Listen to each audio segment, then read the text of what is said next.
राधे राधे। श्री हरिवंश। आइए हम कर रहे थे हरि राम व्यास जी का चरित्र। हमने किया था श्री भगवत मुदित जी ने अपने रसिक अनन्य माल में श्री व्यास जी का इतना ही वृतांत दिया है। नाभा जी की भक्त माल में श्री व्यास जी का परिचय दिया हुआ है, जिसकी बहुत विस्तृत टीका श्री प्रियादास जी ने की है। उसमें से कुछ रोचक और शिक्षाप्रद प्रसंग नीचे दिए जाते हैं, जो इस प्रकार हैं। यहाँ तक हमने किया था।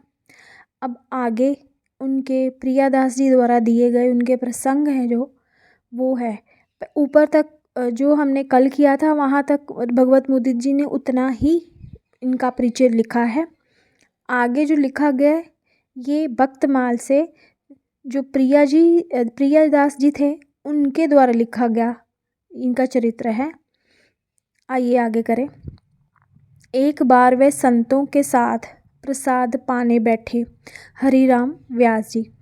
इनकी पत्नी परोस रही थी। दूध परोसते समय मलाई छिटक कर इनके कटोरे में गिर गई। इन्होंने नाराज़ होकर उन्हें सेवा से अलग कर दिया। वे गलानी के कारण 3 दिन बिना भोजन किए पड़ी रहीं। तब संतों ने व्यास जी को समझाया। इन्होंने ये दंड निश्चित किया कि उनकी पत्नी अपने सब गहने बेचकर संतों का भंडारा करे, और ये पद कहा, जो तिय होए न हरि की दासी, कीजे कहाँ रूप गुण सुंदर, नाहिन श्याम उपासी। इनकी संत निष्ठा की एक और कथा है। अपनी पुत्री के विवाह में श्री व्यास जी ने बड़े उत्साह के साथ बारात के लिए अनेक प्रकार के पदार्थ तैयार कराए। वे इतने बढ़िया बने कि उन्हें देखकर इनकी बुद्धि उधेड़-बुन में पड़ गई कि ऐसे स्वादिष्ट पदार्थों को तो भक्तों को खिलाना चाहिए। मस्तिष्क में ये विचार आते ही इन्होंने भावना में ही भगवान का भोग लगाया और चुपके से साधुओं को बुलवा लिया। जब वे आ गए तो इन्होंने कुछ को तो वहीं घर पर भोजन करा दिया और कुछ को परोसा बांध कर दे दिया। जो संत नहीं आ सके उनके लिए कुंजों में ही भेज दिया। इतने पर भी प्रभु कृपा से भंडार खाली नहीं हुआ और बारात की भी यथेष्ट खातिर उसी में से हो गई। श्री व्यास जी जाति तथा ब्राह्मण तत्व से ऊपर उठकर शुद्ध वैष्णव धर्म की परिनिष्ठित हो गए थे। इन्होंने कहा है, रसिक अनन्य हमारी जाति, कुल देवी राधा बरसानो खेरो, ब्रजवासिन सौ पाती। इनके कुटुंब का भी परिचय देखिए। इतनो है सब कुटुंब हमारो, सैन गना नाभा अरु पीपा, अरु कबीर रैदास चमारो। आदि अंत भक्तन को सरबस राधा बल्लभ प्यारो, आसु को हरिदास रसिक हरिवंश न मोहि विसारो।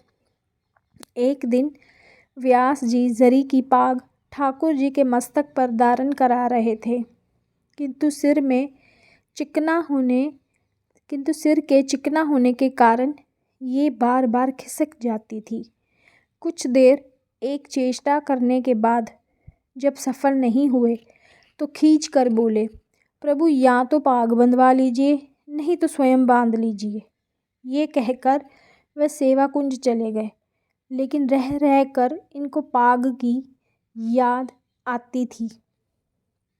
अंत में जब नहीं रहा गया तो ये वापस आए और देखा कि श्री ठाकुर जी के मस्तक पर बड़े सुंदर ढंग से पाग बंधी हुई है।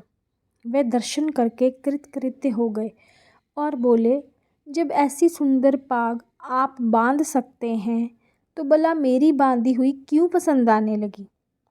वृंदावन की लता पताओं से श्री व्यास जी का घनिष्ठ प्रेम था।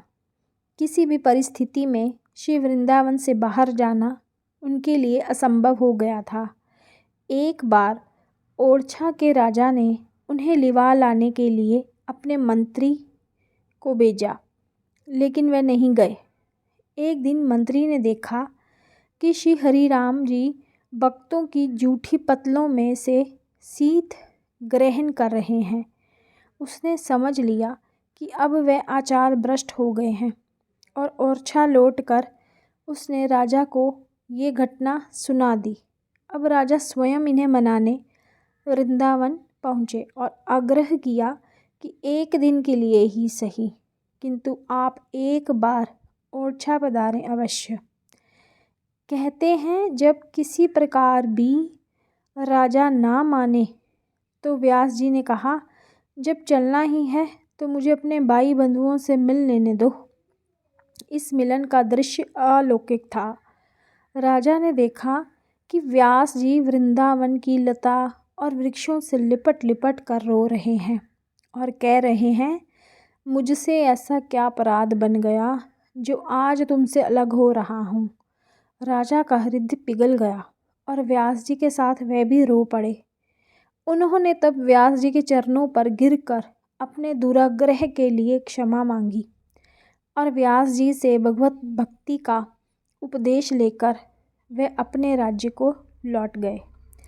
नाभा जी की भक्तमाल के टीकाकार श्री प्रियादास जी ने व्यास जी की संत निष्ठा का एक अन्य रोचक उदाहरण दिया है।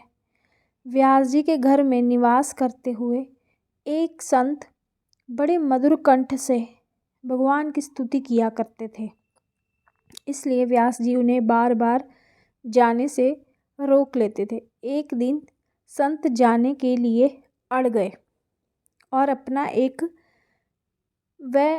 अपना वह बटुआ मांगने लगे जिसमें वह अपने शालिग्राम जी रखते थे। श्री व्यास जी ने शालिग्राम जी की जगह एक चिड़िया को बटुए में बंद करके संत जी को दे दिया।